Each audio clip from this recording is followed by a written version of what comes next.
El 22 de noviembre de 1995, algo ocurrió en los cines de Estados Unidos que nadie había visto antes. No era solo una película, era el futuro del cine. Pero lo que muy pocos saben es que esa película estuvo a punto de no existir, que fue cancelada, que el personaje principal era un idiota detestable, que los estudios querían destruirla y que el equipo que la creó apostó todo, su trabajo, su empresa, su reputación, a una sola idea.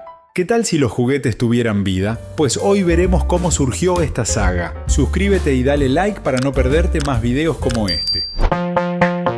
Para entender Toy Story hay que retroceder hasta los años 80 y conocer a un joven animador que trabajaba en Disney con un sueño que su propio empleador consideró una locura. Su nombre, John Lasseter. Lasseter llevaba años dibujando a mano en Disney cuando dos amigos le mostraron algo que lo cambió todo, una escena de la película Tron con motocicletas de luz generadas completamente por computadora. En ese momento, Lasseter tuvo una visión. Vio el futuro de la animación. Emocionado, fue con sus jefes con una propuesta: hacer la tostadora valiente usando animación por computadora. No como efecto especial, como la película entera. Disney lo rechazó y luego lo despidieron. Sí, Disney despidió al hombre que terminaría salvándolos a ellos mismos décadas después. Sin trabajo y con su sueño rechazado, Lasseter fue a parar a una pequeña división de computadoras de los estudios Lucasfilm. Una división que vendía hardware y hacía cortitos experimentales que nadie veía. Esa pequeña unidad, en 1986, fue comprada por un tipo que acababa de salir, también corrido, de Apple Computer, un tal Steve Jobs. Jobs compró la compañía por $5 millones y la rebautizó con un nombre sencillo: Pixar. La empresa no ganaba dinero, vendía computadoras especializadas que nadie compraba. Steve Jobs tuvo que inyectar dinero de su bolsillo año tras año para mantenerla viva. Pero Lasseter seguía ahí, animando, soñando, creando cortometrajes para demostrar lo que la tecnología podía hacer. En 1988, Lasseter presentó un cortometraje de 5 minutos llamado Teen Toy. La historia era simple. Un pequeño juguete de hojalata llamado Teeny intentaba escapar de un bebé destructivo. Pero lo que no era simple era la perspectiva. La cámara veía el mundo desde el punto de vista del juguete. Los humanos eran gigantes aterradores. Los objetos cotidianos eran montañas. Teen Toy ganó el premio Oscar al mejor cortometraje animado. El primero en la historia, ganado por una película hecha completamente por computadora. Disney lo notó. Y no solo lo notó, sus ejecutivos de más alto nivel, Michael Eisner y Jeffrey Katzenberg, llamaron a Lasseter con una oferta. Querían que regresara a Disney como director con todo el poder, pero Lasseter los rechazó. Le dijo al cofundador de Pixar, Ed Catmull: «Puedo ir a Disney y ser director, o puedo quedarme aquí y hacer historia». Se quedó en Pixar. Katzenberg, impresionado, no se rindió. Si no podía tener al artista, se conformaría con el estudio. En 1991, Disney firmó un contrato con Pixar para coproducir al menos una película de animación por computadora.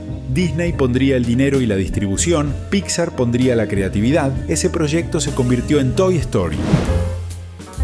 Ahora venía el verdadero reto: contar una historia. El equipo de guionistas era brillante pero inexperto en largometrajes. Lasseter, Andrew Stanton, Pete Docter y Joe Ranft se sentaron a escribir algo que nunca antes habían hecho. Eran animadores, no escritores de Hollywood. La primera versión del guión fue un desastre. Los protagonistas originales no eran Woody ni Buzz, eran Teeny, el músico de hojalata de Teen Toy. Y el villano de la historia era Woody, un Woody malvado, sarcástico, que abusaba de los demás juguetes. Katzenberg quería que la historia siguiera el modelo de las películas de parejas improbables como 48 horas o Fugitivos, dos personajes completamente opuestos que aprenden a ser amigos. Lasseter incorporó esa idea, pero el tono seguía fallando. El 19 de noviembre de 1993, Pixar presentó ante los ejecutivos de Disney un borrador del guión con la mitad de la película terminada. La reacción fue devastadora. Describieron a los personajes como sarcásticos y desagradables. La película era, en palabras de un ejecutivo, un esfuerzo plano y poco interesante. Katzenberg detuvo la producción. Pixar tenía 3 meses para reescribir todo desde cero o el proyecto moría. En febrero de 1994 entregaron una nueva versión. Esta vez, Woody era el líder sabio y protector. Buzz era el recién llegado que no sabe que es un juguete. Y la historia tenía corazón. Disney aprobó, la producción continuó. Con el guión aprobado comenzó el verdadero desafío, hacer la película. El presupuesto era de $30 millones, el más bajo de todas las películas Pixar. El equipo completo era de 110 personas. Para ponerlo en perspectiva, El Rey León, estrenada un año antes por Disney, requirió 800 personas y costó 45 millones. Y menos de la mitad de esas 110 personas había tocado alguna vez una computadora de animación. El reto técnico era inmenso. Nunca antes nadie había intentado animar pelo, tela, piel y superficies orgánicas de esta forma. Cada detalle había que inventarlo desde cero. Lasseter lo explicó así: tuvimos que hacer que todas las cosas lucieran más orgánicas. Cada hoja de césped tuvo que ser creada desde cero. Nos dimos a la tarea de darle a ese universo un sentido de realismo. Las puertas lucen golpeadas y los pisos se ven desgastados. El personaje más complejo fue Woody. El vaquero requirió 723 controles de movimiento individuales, 212 solo para su rostro y 58 adicionales solo para su boca. Cada expresión, cada parpadeo, cada gesto de sus cejas fue programado por separado. Para la animación de algunos personajes como el perro Scud, primero crearon esculturas físicas en arcilla, las digitalizaron con una herramienta especial llamada Polemus 3 Space Digitizer y luego trasladaron esos datos a la computadora para crear el modelo 3D. La renderización, el proceso de convertir los modelos matemáticos en imágenes finales, era agotadora. Algunas tomas tomaban entre 2 y 15 horas de procesamiento computacional cada una. En total, la película consumió 800.000 horas máquina. El proceso terminó en las instalaciones de Skywalker Sound, donde se mezclaron efectos de sonido y música. Y para esa música, Lasseter tomó una decisión importante. La película no sería un musical al estilo Disney, con personajes cantando, sino que tendría canciones interpretadas desde afuera como comentario emocional de la historia. Contrató a Randy Newman, un compositor legendario que nunca antes había trabajado en una película animada. Newman compuso el tema principal, You've Got a Friend in Me, en un solo día.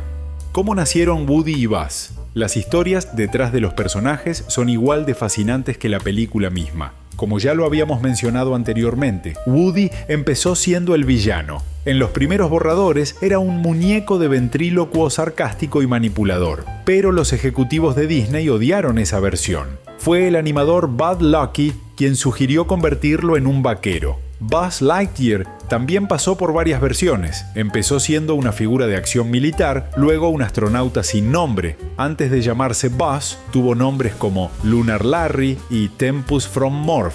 Finalmente lo bautizaron Buzz en honor al astronauta Buzz Aldrin, el segundo hombre en pisar la Luna. Sus colores verde y púrpura fueron elegidos porque eran los favoritos de Lasseter y su esposa Nancy. Para Woody, Lasseter siempre tuvo en mente a Tom Hanks. En sus palabras, él tiene la capacidad de adoptar sensaciones y volverlas conmovedoras. Hanks aceptó cuando le mostraron una secuencia de la película con su propia voz superpuesta. Fue la primera vez que tanto Hanks como Allen daban voz a un personaje animado en sus carreras. El caso de Barbie, el guionista Joss Whedon, quien también participó en el script, quería que Barbie tuviera un rol protagónico en el clímax de la película, rescatando a Buzz y Woody de las garras de Sid, pero Mattel se negó a ceder la licencia. Su argumento: las niñas proyectan su propia personalidad en Barbie y darle una personalidad fija podría alienar a parte del público. Barbie finalmente apareció en Toy Story 2. El 19 de noviembre de 1995, Toy Story tuvo su premiere en el Teatro El Capitán de Hollywood. 3 días después, el 22 de noviembre, Día de Acción de Gracias, la película se estrenó en 2.457 salas de cine en todo Estados Unidos y Canadá. Lo que pasó a continuación dejó a todos sin palabras. En sus primeros 5 días, Toy Story recaudó más de 39 millones de dólares. Ese fin de semana se posicionó en el primer lugar de taquilla. Se mantuvo en el número 1 durante 3 semanas consecutivas. Al final de su exhibición, Toy Story había recaudado 191 millones de dólares solo en Estados Unidos y Canadá, 170 millones adicionales a nivel internacional, casi 395 millones de dólares en total, convirtiéndose en la película más taquillera del mundo. En 1995 superó a Batman Forever, Apolo 13 y Pocahontas. La crítica fue igualmente abrumadora. En Rotten Tomatoes obtuvo un rarísimo 100% de aprobación con 65 reseñas positivas de 65. El crítico Roger Ebert comparó el impacto de Toy Story con el de ¿Quién engañó a Roger Rabbit?, diciendo que ambas películas habían desmontado el universo de las imágenes cinemáticas para hacernos mirarlas de una manera completamente nueva. El director del New York Times escribió: «Los niños disfrutarán una nueva perspectiva sobre la idea de juguetes que cobran vida, y los adultos se maravillarán con un relato ingenioso y un antropomorfismo completamente brillante».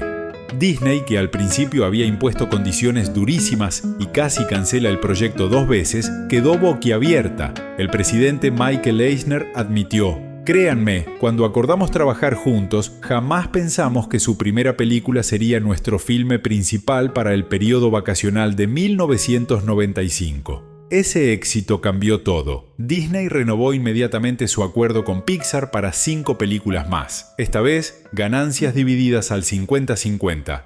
Hey, Buzz! You're flying! This isn't flying, this is falling with style. Hay una pregunta que Lasseter nunca dejó de hacerse durante toda la producción. ¿Qué pasa con los juguetes cuando nadie los mira? Esa pregunta simple, casi de niño, cambió la industria del entretenimiento para siempre. Porque al final, Toy Story no es una historia sobre tecnología, es una historia sobre el miedo a ser reemplazado, sobre aprender a confiar en quien menos esperas, sobre lo que significa ser el favorito de alguien y lo que sientes cuando dejas de serlo. Es, en el fondo, una historia muy humana y 30 años después sigue funcionando.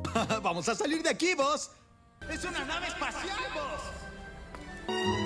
Adiós, vaquero.